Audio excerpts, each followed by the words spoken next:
This video shows how to replace the fan board tray on a PowerEdge T550.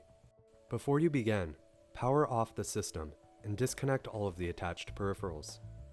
Ensure that you always use ESD protection when working inside the system. For more information about safety guidelines, see the service manual at dell.com/PowerEdge manuals. To begin, first remove the system cover. To do this, rotate the lock on the top of the system cover to the unlock position. Lift the latch to disengage the cover from the system, then lift the system cover off.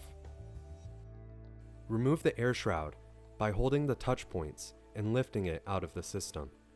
Now, to remove the cooling fan cage, first you must lift the blue release levers to release the cooling fan cage, and then, holding the blue release levers, lift it out of the system.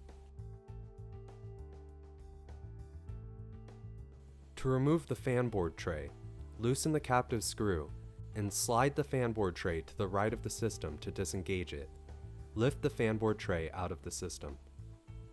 To replace the fan board tray, align the fan board tray to the guide pins in the system and slide it to the left until firmly seated.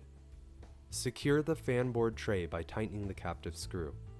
To replace the cooling fan cage, align the cooling fan cage to the guide pins in the system and lower it until firmly seated. Close the blue release levers to secure the cooling fan cage to the system.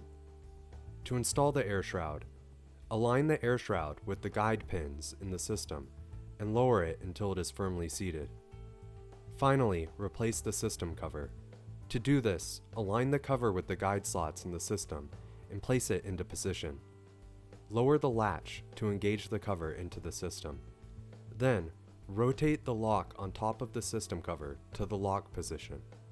If you need more information or assistance, go to dell.com/PowerEdge manuals.